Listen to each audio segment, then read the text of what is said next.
আসসালামু আলাইকুম tiny world family, কেমন আছেন সবাই? আশা করি সবাই অনেক ভালো আছেন। আলহামদুলিল্লাহ, আমরা সবাই ভালো আছি। তো নতুন আরেকটি ব্লগ শুরু করতে যাচ্ছি, আশা করছি আপনাদের ভালো লাগবে। তো আপনাদের হয়তো মনে আছে, আজরাক এখানে কাঁচি দিয়ে কেটে আমার নতুন চেয়ারের 12টা বাজিয়ে দিয়েছিল।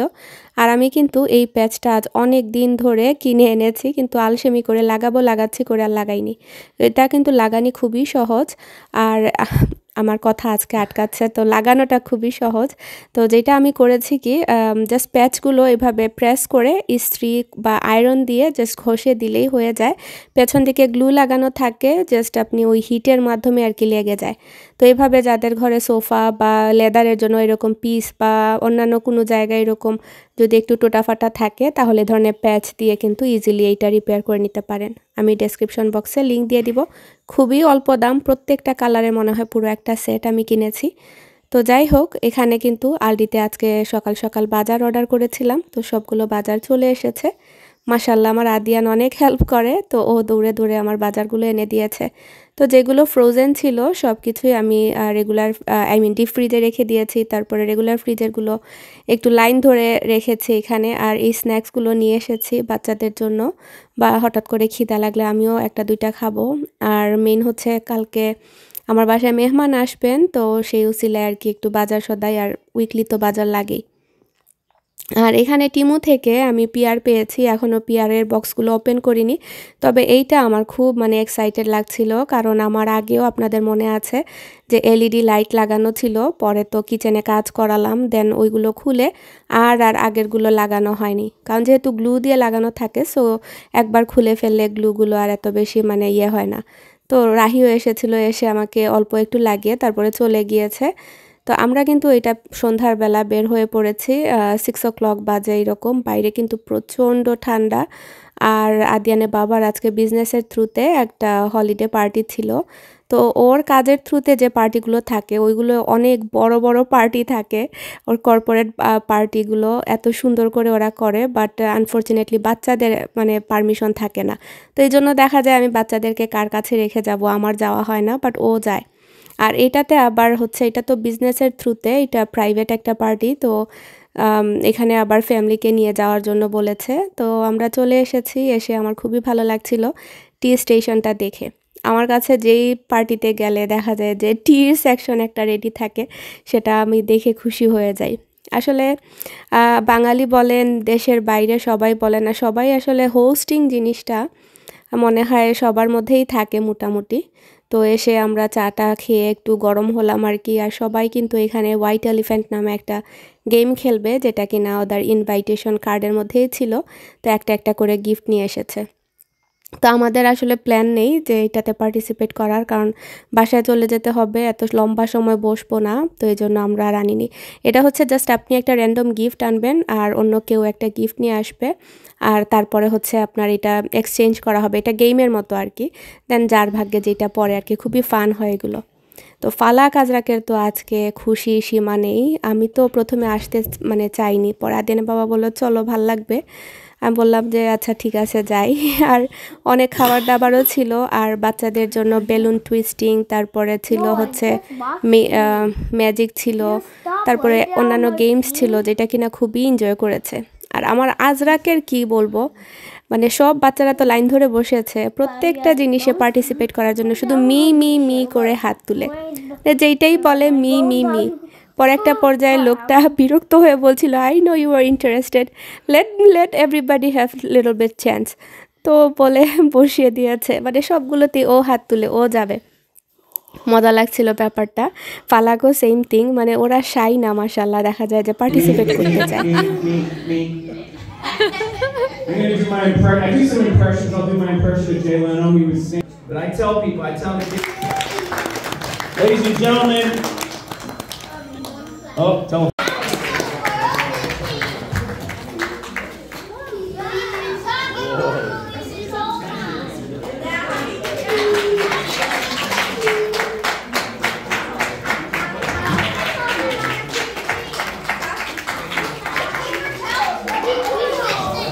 One hand down here, one hand over here. Really good. It's very funny. Everyone's going to hold the same Christmas tree.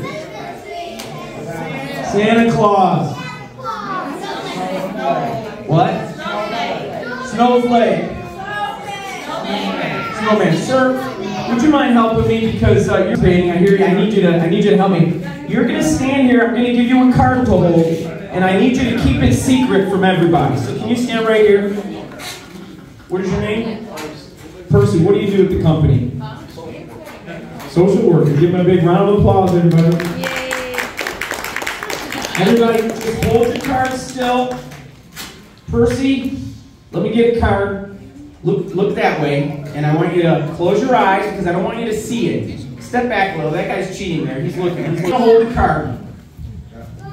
Are you guys following along with this trick? I don't want anyone to see this card. Keep your eyes closed, Percy. Keep your eyes closed. I'm going to bring it right up here. Not even this guy. I don't want him to see it. Step back a little. Okay. Hold it and don't drop it. Squeeze your fingers. Hold the card. No, all fingers. All fingers. Yeah, and don't drop it, okay? And don't look at it. Okay? Open your eyes. Keep it against you. Yeah, open your eyes. Okay. Don't look. Everybody, this is the prediction card. Percy's gonna keep it. And now I'm gonna pick somebody random from the audience. You don't have to come up. Are you ready to be amazed? Yes. Count with me. Let me finish. Let me finish, buddy. One. I gotta say one. 2, 3, 4. Can you lift yours up? Lift it up. Percy, turn yours around. turn it around. Show the audience.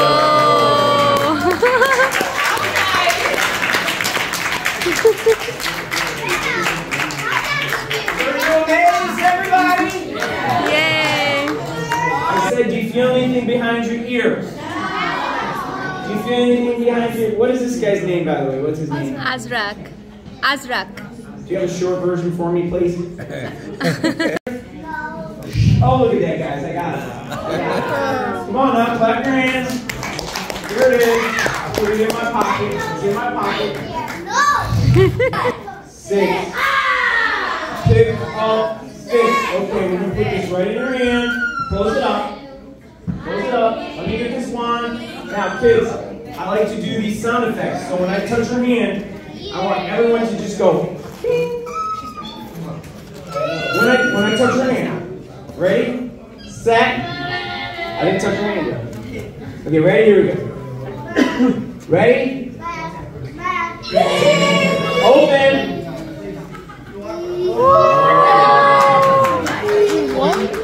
Hold them.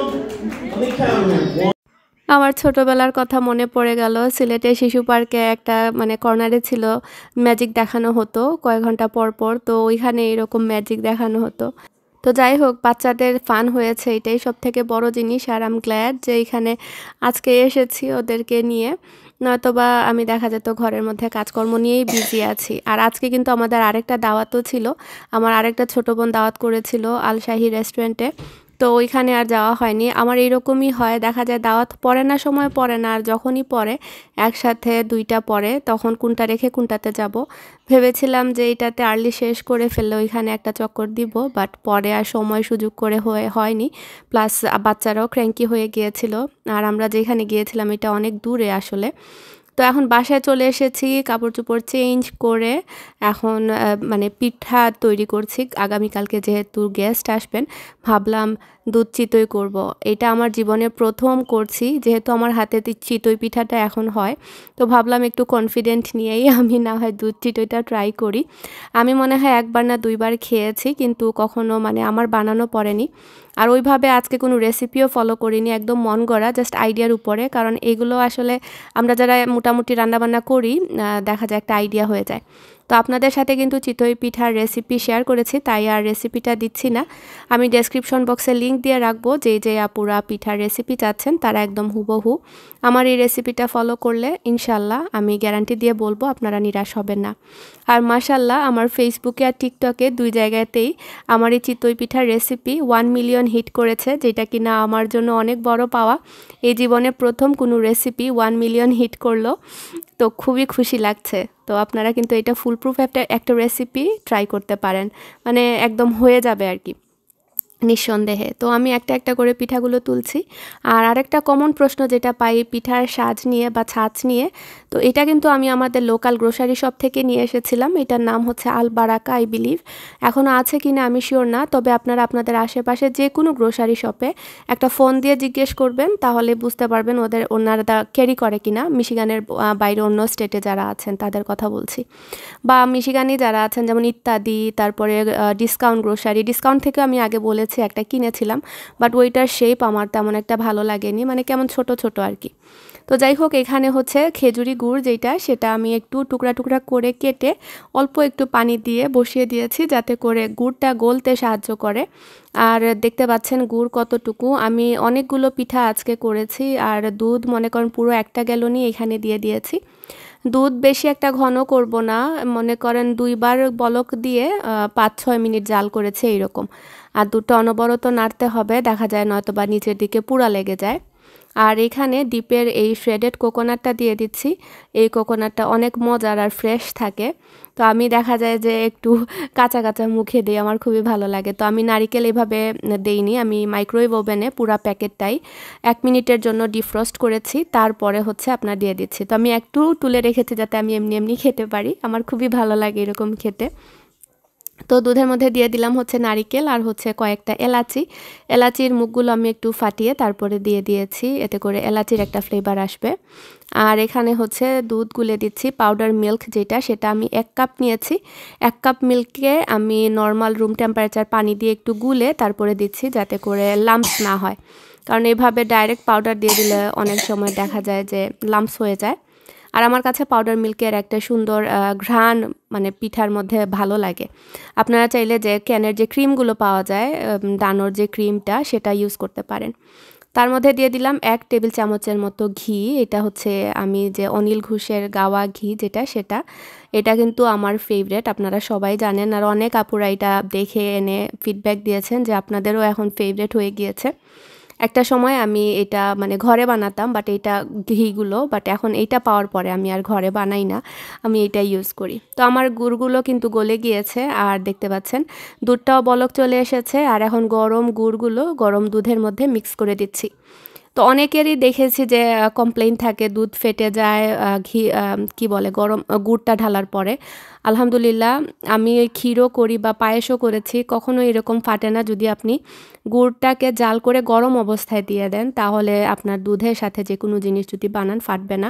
প্রায় সময় গুড় ভালো না হলে ঠান্ডা যদি দেন, তখন হয়তো বা ফাটার চান্স থাকে, তবে এরকম গরম গরম দিয়ে দিলে আপনার আর ইয়ে হবে না। তো চুলার উপরে থাকা অবস্থাতেই কিন্তু আমি চুলার আঁচটা অফ করে দিয়েছি। আর পিঠাগুলো কিন্তু এখনও ধোয়া উঠা গরম, আর এরকম গরম পিঠাই কিন্তু এই দুধের মধ্যে দিয়ে দিয়েছি। আমার মাথায় আসলো যে এরকম দিলে সফট হবে আর স্পঞ্জি হবে, কারণ ঠান্ডা হয়ে গেলে পিঠা বা দুধ দুইটাই মানে রসটা টানতে ওইরকম ইয়ে হবে না।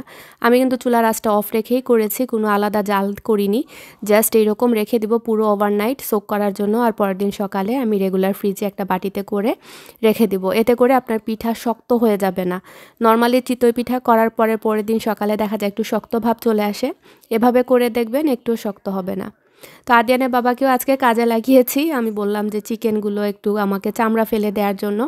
এই চামড়া ফেলার কাজটা আমার খুবই বিরক্ত লাগে, আর ও যেহেতু বাসায় ছিল অ্যাভেলেবল, তো ওকে বললাম একটু হেল্প করতে। তো এদিকে আমি হচ্ছে তান্দুরির জন্য আলাদা মশলা রেডি করছি, পেঁয়াজ রসুন আদা একসাথে ব্লেন্ড করে নিচ্ছি। আর এই যে আমার এলইডি লাইটটা লাগানো হয়েছে। আমি আসলে এই টিমুর হলটা যে কবে করব একমাত্র আল্লাহই জানে। মানুষ কত এক্সাইটেড হয় নতুন কিছু বাসায় আসলে, আর আমার মাথার উপর বাড়ি পড়ে যে আমাকে এটা করতে হবে। তো আমি সবসময় বলি অন্যের কাজ আমাকে দিয়ে করানো কখনো মনে হয় সম্ভব না। আর আমি একটা স্বাধীনচেতা মানুষ, আমাকে দিয়ে এইরকম আমার মন মোতাবেক কাজ করতে ভালো লাগে। মানে আমার স্বাধীনতা যেখানে আছে, আমার ফ্রিডম যেখানে আছে, আমি এগুলোই করতে স্বাচ্ছন্দ্য বোধ করি। তো যাই হোক, কিচেনটা আমার মনে হচ্ছে আগের মতো আবার ফেরত এসেছে, তবে আমার আগের যে লাইটটা ছিল ওইটা আরেকটু সুন্দর ছিল, এরকম ডট ডট দেখা যেত না। তো চিকেনগুলো পরিষ্কার করা শেষ। এখন হচ্ছে আদা রসুন তারপরে যে ব্লেন্ড করে রেখেছিলাম সেটা দিয়ে দিয়েছি। আজরাগ এসে ধাক্কাধাক্কি করছে। তারপরে ফুড কালার দিয়ে দিয়েছি, অরেঞ্জ ফুড কালার। আর শানের তান্দুরি মশলা যেটা সেটা 1 প্যাকেট দিয়েছি। আর দিয়ে দিচ্ছি বেশি করে লবণ, বেশি করে লবণ বলছি, লেবুর রস। কারণ তান্দুরি চিকেনে দেখা যায় যে লেবুর রসটা না দিলে ভালো লাগে না, আমার কাছে আর কি মনে হয়। আর দিচ্ছি রাঁধুনির যে মশলা, সেটা রাঁধুনিটা একটু স্পাইসির দিকে হয়, তো তারপরও এত বেশি না। তো আমি দুইটাই মিক্স করে দিচ্ছি, দুইটার কালার দেখতে পাচ্ছেন একদমই ভিন্ন। তো দিয়ে এখন আদিয়ানা বাবাকে বলবো মাখিয়ে দেওয়ার জন্য। আর এটা আমার এখন আর টাচ করতে ইচ্ছে করছে না। সামটাইম হয় না যে একটু কেউ হেল্প করলে মনে হয় আমি আরও বাচ্চা হয়ে গিয়েছি, আচ্ছা ওনাকে দিয়ে করাই, এইরকম অবস্থা। আর আমি অবশ্য প্রায় সময় হয়তো বা খেয়াল করেছেন যে যখন আদিয়ানা বাবা তান্দুরি মানে কিচেনে অ্যাভেলেবল থাকে ওকে দিয়েই মাখায়, আমার মাখাতে ভালো লাগে না। তো যাই হোক, এখানে আমি তেলও দিয়ে দিয়েছি অল্প করে। আমি কিন্তু দিয়ে দিই একসাথে করে, অনেকেই পরে দেন, বাট আমি একসাথে মাখিয়ে রেখে দিই, আমার কাছে ঝামেলাবিহীন মনে হয়। আর এত বেশি তফাতও হয় না। আর ইয়োগার্টও দিয়ে দিচ্ছি প্রায় 1/2 কাপের মতো, এখানে 20 পিসের মতো চিকেন আছে। তো এখন ওভারনাইট রেগুলার ফ্রিজে রেখে দিব স্যারিন র্যাপ দিয়ে লাগিয়ে। আর আজকের মতো আমার কাজ শেষ, ইনশাল্লাহ আগামীকাল সকালে উঠে বাকি যে জিনিস নাস্তার বা প্রিপারেশন সেগুলো করে নিব। তো আজকের মতো এতটুকুই, ইনশাল্লাহ আগামী ব্লগে আপনাদের সাথে আবারও দেখা হবে, কথা হবে। সবাই ভালো থাকবেন, আমাদের জন্য দোয়া করবেন। আসসালামু আলাইকুম।